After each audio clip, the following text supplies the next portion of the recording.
Hi everyone, welcome to the VinBin's 6th virtual tasting. My name is Aaron Akanian. I am the general manager of the VinBin. If you've never been to our stores or don't know about our stores right now or are new to us, we have 4 locations here in Central Mass. We have 2 here in Marlboro, we have 1 in Southborough, and we have 1 in Hopkinton. We're a beer and wine specialized store. We do have a small liquor selection in our store here in Marlboro, where I am right now, and in our store in Southborough. And in Marlboro, Main Street, and Southborough, we also have our cafe selections. We specialize in hard-to-find wines, unique products. We like boutique-style wines. We don't want to have the same wines that you might find at the big box locations. We don't want to have the same beers that you'll find at every liquor store. We don't want to have the same cheeses that you get at the grocery store. We work really hard to find really unique products for our customers. And that's what I think we can show you today.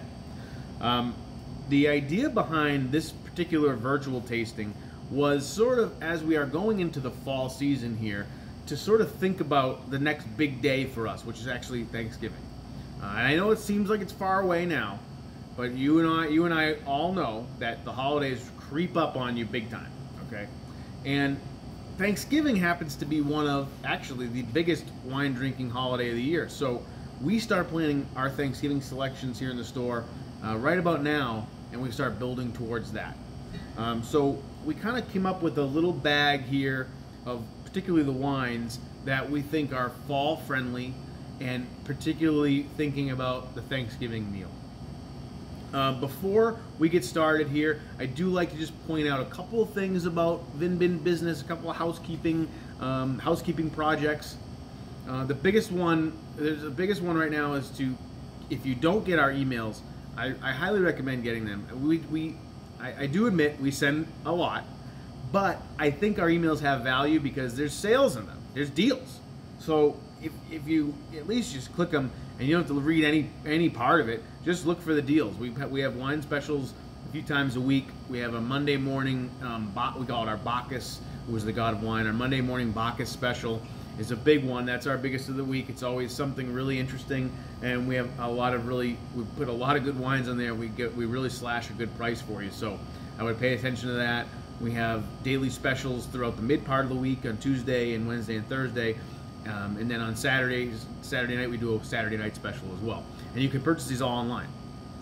Speaking of online, we are working feverishly towards having our online marketplace up. And we may get there as soon as the end of October. You'll be able to shop our entire beer and wine selection and dry goods from the comfort of your own home, which is important right now with what's going on in the world. Just click and buy. And come by, pick it up. But that's coming later in the year, a little later in the year. So let's get started with drinking and eating, because that's what we do best, right?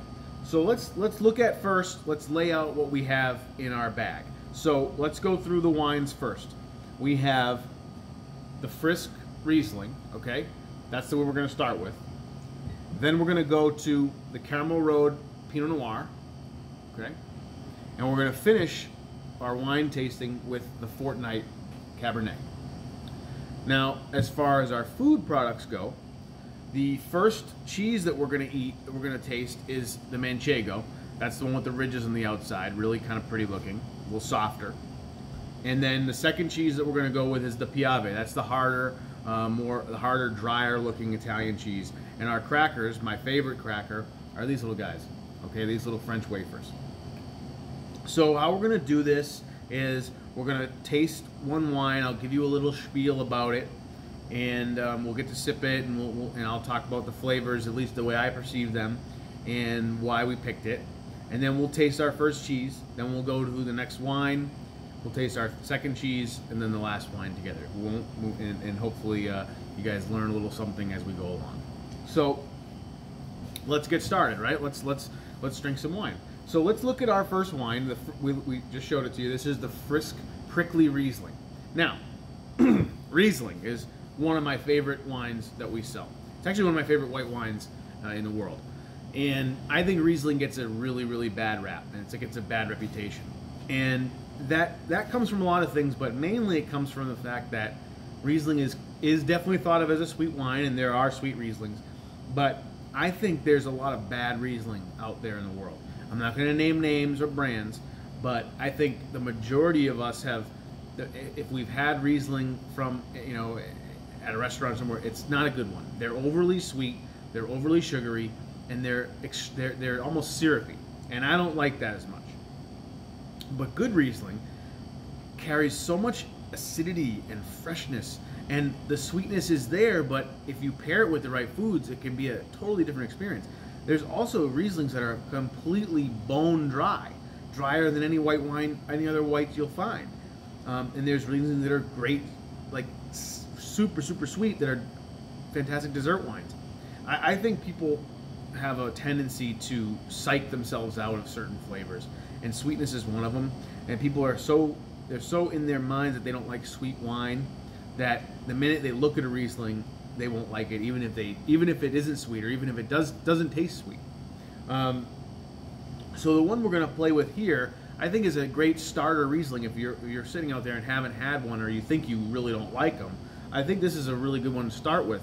The Frisk Riesling. Now, most Riesling, if you pay attention to wine at all, you'll probably see from Germany, and that's where a lot of the greatest ones come from. That's where the grape originated, and there's tons of great Riesling from there. They also grow Riesling in the United States. They grow it in France. They grow it in New Zealand. You can find it in a lot of places.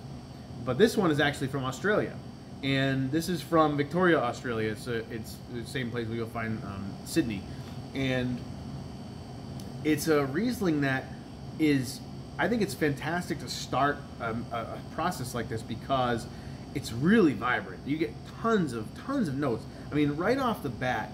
So when you look at a wine, when we're evaluating a wine, we look at the color of it. And white wine, this is just that light straw color. You smell a little bit, you swirl it. Now, this is a very big characteristic of Riesling, right? So right off the nose, I get, and this is a funny word, or a funny cue, is gasoline. Okay, and it's that smoky petrol, diesel fuel kind of aroma, which I really love, but it's kind of hard to get people to. It's a hard sell on people, but I think if you really look for it, if you're thinking smoky, flinty, rocky notes, you can really get it in this one. And it's just got this really bright aroma, and then on the palate,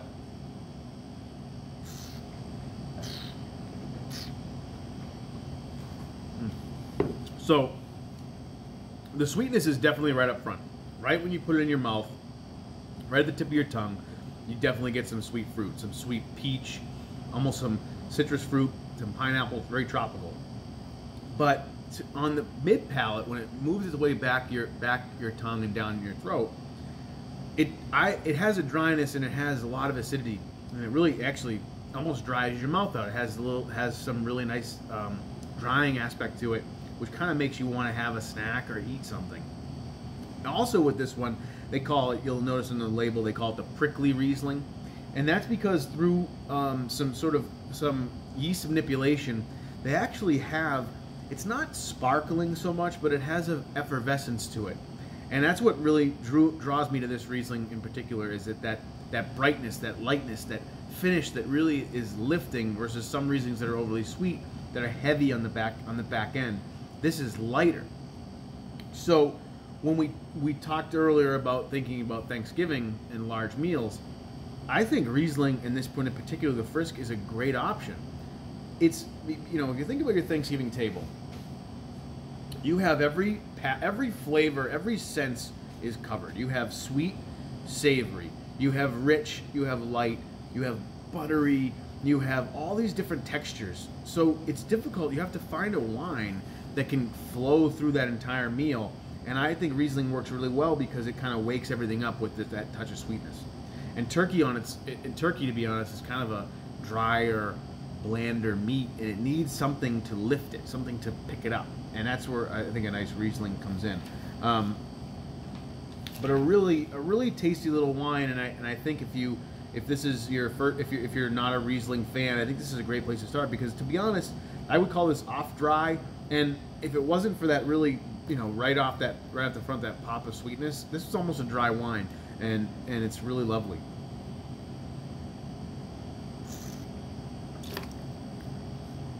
Really nice. So let's think about a cheese to pair with this. For me, white wine and cheese is actually the king. And we'll talk about that a little bit later when we get to the second cheese. But usually cheeses are inherently fatty. That's what they're made out of. And you need a little bit more lightness and acidity to cut through that fat. So this first cheese we have, the Manchego. Now Manchego is one of the classic cheeses in the world. And this is a younger Manchego. It's not aged as long. This is about an 8-month Manchego. So it has a creaminess and it's softer and more buttery. So that's when I talk about this fattiness of a cheese. But Manchego is a great table cheese, and it's also one of the cheeses I like to use the most to sort of explain how serious particularly European countries take their cheese. So Manchego it can only be made in a region called La Mancha, and there's only 4 provinces in La Mancha that are allowed to make a cheese and put the name Manchego on it. This is law, okay? It has to be made in those 4 places. There's sizing, and I have to read this because the sizing is so specific.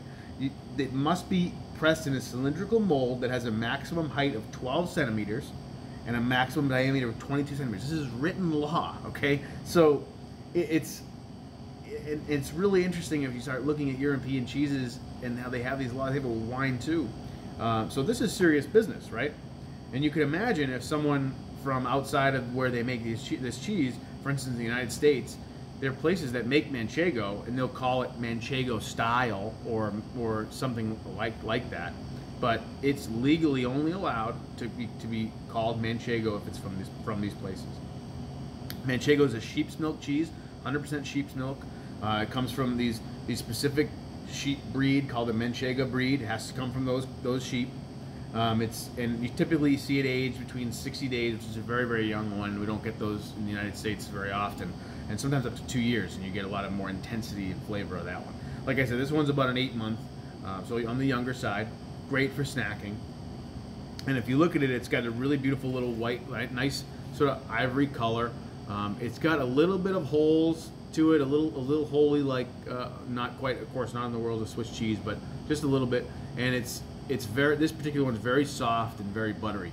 Now, sheep's milk cheese always has a little bit of, and the only way you could say it really is a sheepiness to it. And on the nose, it has a barnyardy aroma to it, which is what you want. But on the palate, Manchego is, this particular one is really creamy. It's buttery. It's soft. It has just a little bit of crystallization in it, which is awesome. That adds just a nice texture, and very salty. So when I describe Manchego to people, I oftentimes will tell people that this is to Spain what Parmesan is to Italy. And what I mean by that is, if you're at a dinner table and there's cheese on the table, it's going to be Manchego. There will be Manchego on the table. Just like in Italy, there's going to be Parmesan everywhere you go. There will be Manchego everywhere on a Spanish table. And it has it offers a lot of the same flavors, that nutty, salty flavor, just not as dry and crumbly, and it's better. It's more of a snacking cheese than a cooking cheese like Parmigiano is. So when we taste wine with cheese, I'll just give a quick primer on that.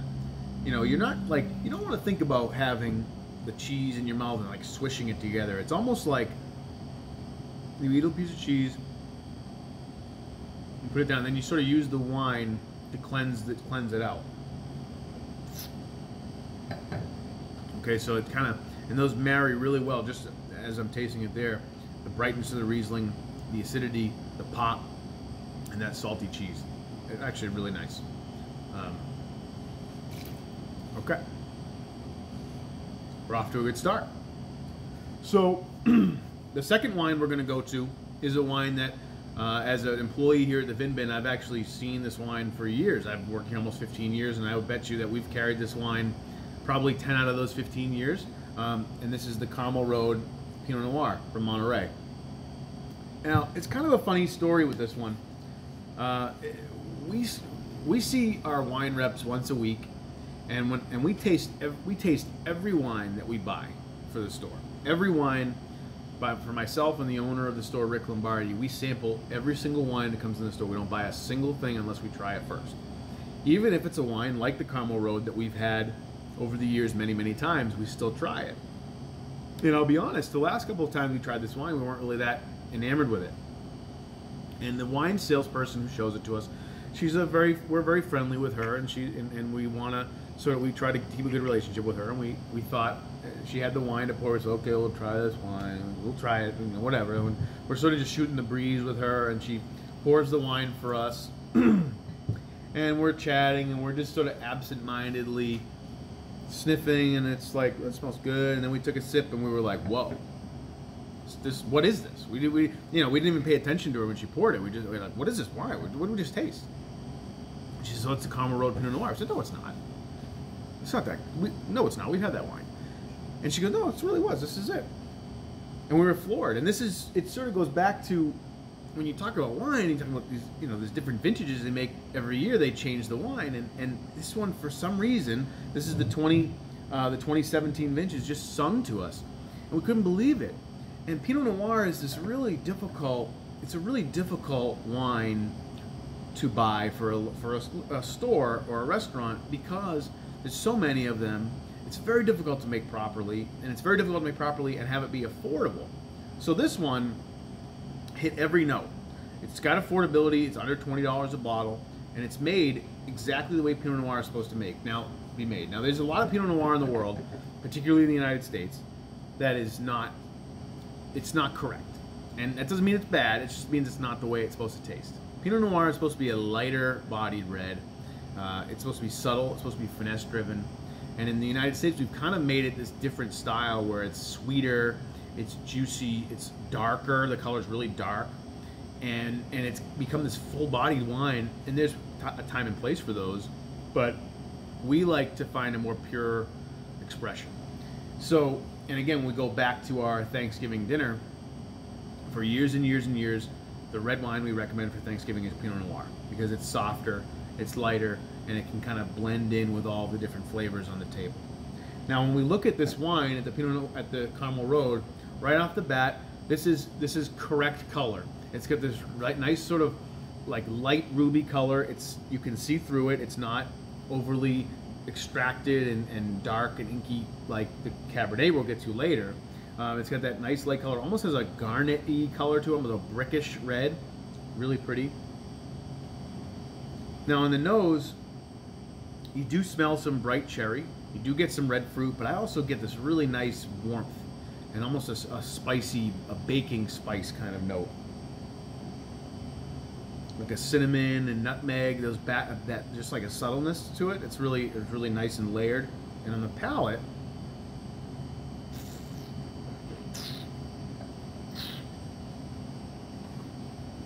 yeah, I mean exactly what I remembered from tasting before. Fruit up front, classic Monterey, California fruit of black cherry and a little plum.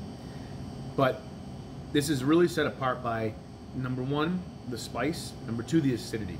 So right when I have to spit because I'm at work, I know. But like, right when I spit it out, it's almost spicy. It almost has that like peppery heat to it. And acidity is so important when we talk about wine and we talk about pairing with food because it lifts everything up. If everything is heavy and just rich and full and it just like lies flat on your palate, it's not a pleasing thing to drink more of. So you need acid. You need acid to sort of to brighten it. And this Pinot really has it. So it also has little layers of a little vanilla. That's from the oak aging. A little vanilla, a little strawberry, and a little bit of cola. That's kind of a nice one too. It's always a good flavor profile to tell people because everybody knows what cola tastes like. Everybody knows that sort of caramelly, like a Coca-Cola, and you can kind of key in on that. And I get a little bit of it, especially on the first sip. It's backs up the fruit, but a really nice Pinot Noir, like really singing to us in a really great expression of why we have to try the wines all the time and why vintages change over time. And we were really happy to have this one in. Now we're going to try our next cheese, and our next cheese is the Piave. So Piave This is your harder cheese, your darker one here. I would say when I first started working here almost 15 years ago, there's about a handful of cheeses that in like your first day you learn about, and Piave was one of them. It's a cheese that we have all the time. It's an approachable taste, but layered enough to be unique and different, and it's something that you can try and you can sample to people. It's easy to learn about, but it's a really delicious cheese. So Piave is an Italian cheese. It's all cow's milk, 100%. This particular one is the Piave Vecchio. So this is aged about a year. Now, we talked about Parmesan earlier. Parmesan, and this flavor profile is very similar to Parmesan, but what makes it, in my opinion, a more pleasing cheese to eat, by itself, is the moisture. It's a little bit, it's not quite as dry, and it's got a softer texture to it. So when you're having just a bite on its own like that, it doesn't dry your mouth out, and it's easy to swallow. But the flavors are so layered. It's nutty, salty, meaty. Has an almondy finish to it. Really has like a bitter almond skin, which is just like so cool. It almost tastes like these bitter greens, like mustard greens, and the spiciness to it. It's a really cool, really nice layered cheese. And when we talked earlier about pairing wines and cheese, red wine is very, very difficult to pair with cheese. You need to have something that's a little drier and meatier. So that's why we chose the Piave here. Because if you try to pair red wine with like a brie or a camembert or a really nice soft cheese, that fattiness just doesn't meld. So it's too rich and it's too fatty, and the red wine gets sort of lost in it. So you need something that's drier and meatier. And I think that Piave is just perfect. You can look at it; it's got a really nice, pretty layering to it. Almost, it's very flaky. It also has that. You see little. I don't know if the camera can pick it up. You guys can see it. You see those little white specks around it. So what that is, that's crystallization, and that's actually proteins in the cheese crystallizing as it ages. And obviously, so it happens as it ages. So you get an older cheese, you get more crystals. And we have cheeses up to 5-7 years old that are just studded with those kind of white spots. And sometimes people who aren't used to buying cheese, they think it's mold, but it's not. It's actually a really sought after thing. People love that crunchy texture. And when you're eating the cheese, you get some of those little crystals. Some people think it's salt, but it's not. And that's a really pleasing aspect to the cheese. Now let's talk quickly about the cracker selection. So I'm a big believer in simplicity with most food, but I particularly like simplicity with crackers and cheese. So this is a cracker from a company called Trésors. It's a plain cracker, no flavoring to it, little sea salt, that's it. It's, to me, the perfect weight for cheese because it's flaky and light and crispy, but it's not too delicate that you could put the Piave on it, which is kind of a heavier, denser cheese. It's not too delicate for that, but it's also not too hardy to put a softer, more spreadable cheese on it. And I'm a huge proponent of letting the cracker essentially just be a vessel for the cheese to get into your mouth. We have lots of crackers with rosemary and thyme and onion flavored and everything flavored, and they're all great and really delicious, and they have cheeses they go well with, but for me, it's always a plain cracker. I don't like too much flavoring. Just something to hold the cheese out of my hand and get it into my mouth. That's all I want. And I think these are perfect. I've used these in a couple of virtual tastings. Just because it's, especially when you're trying to evaluate cheese, you're trying to evaluate wine, you don't want too many odd flavors. You just need something basic. And it's a perfect one for it. Really good. Now, we've got one more wine to go. Now, this is probably the most popular style of wine in the United States. This is a classic California Cabernet. This is called Fortnight, 2016 vintage. Okay. Now, when we think of fall meals and we think of Thanksgiving, Cabernet is not typically the one we would go for. It's not always a good recommendation. Sometimes it's overly tannic and it's a little too biting. But this particular one we tried, and we thought it would work really well because it's a little bit softer. It's not as tannic and it has lots of fruit. So, Cabernet We've all had it. Super, super popular. You go to any steakhouse in the world, you're going to get a Cabernet. Fortnight, if you might know that word fortnight means 2 weeks. It's an English word for 2 week time, 14 days. Now they use that as the name of this wine because this particular producer believes that there's a magic window in the time when you harvest grapes, and it's a 2 week magic window where the grapes are at their peak, and if you don't get them at the right time, you miss it, right? So he went with the name Fortnight. Now, Fortnight is not made by. There's no Fortnight vineyard. Okay, you can't go visit Fortnight when you go to California. This is a very, very popular thing in the wine world, where it's a winemaker and a producer who buys the grapes that are already grown from other growers. So he doesn't have to. They don't have to spend their money on a big winery and a vineyard and employees and all that. They just want to make wine. And because they're in California, where there's acres and acres of wonderful farmland and wonderful grapes, they just buy them from someone else.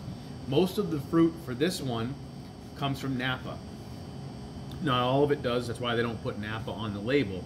But most of their fruit comes from Napa. Obviously, as we know, Napa Valley, primo for wine. And primo for Cabernet especially. So let's talk about Cabernet. Why is it so popular? Well, I think Cabernet is so popular for a lot of reasons. I think as Americans, we like things to be bigger, bolder, fuller. We want like the strongest thing we can get at all times. And Cabernet usually provides that. It's got lots of body and richness. It's got, when we look at it compared to the Pinot Noir, the color is way denser. You almost can't see through it. And it's got this brighter, more rubyish color. And on the nose, totally different. Where in the Pinot we had sort of a spicier, lighter nose. To me, this is like all blackcurrant, dark raisiny fruit, almost figgy.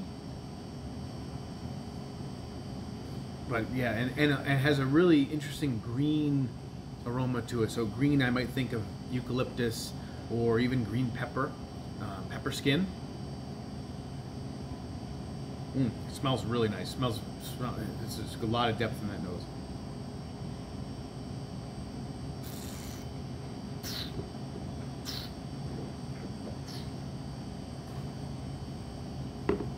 So, on the palate in this wine, very layered. Right away, you get the characteristic dark berries, dark fruit, like black cherry, plum, currant, and then there's also a leathery, earthy component to this wine too, where it's keeping it from being too much fruit. It's keeping it lighter. It's keeping it more approachable. A lot of times with Cabernet, it's a wine that you'll typically see it at big steakhouses because it's a wine you need food with because of the power behind it. But this particular cab, to me, this is a more drinkable style. This is something I could have with cheese. I could have it with appetizers, or I could just have it when I'm sitting on the couch watching TV, falling asleep, in front of my TV. It's not overly tannic, but the power is there, but just not the tannin. So if you want to have this with steak, you certainly could, but you don't have to. It's also the kind of wine that I just noticed as I took another sniff of it. It's also the kind of wine that develops as it's opened, and wine. Sometimes we take a bottle of wine, we take it off the shelf, we pop the cork, take a sip, and we're like, yeah, it's pretty good. You kind of leave it, and then maybe you're talking to your husband or wife, or you go watch a little TV. You come back to it, and you go, whoa, that's different, right? And that's all that aeration, and it really opens wines up. So for me, just now, literally, I just poured this, and then a few minutes after I poured it, on the nose, I got this really rich olive aroma to it, this black olive, this like meaty, briny nose that I didn't get the first time. It's kind of the wonder of wine. It's kind of one of the fascinating things about what we do in this world is how fast this can change. And I'm wondering now if I might pour some of this and let it sit and think, in an hour later, see where it comes to. And it might be, and oftentimes this wine we try we don't like right out of the glass or out of the bottle, and then we let it sit for a little while and it opens up and we love it. And it's kind of the charm of this business and this industry.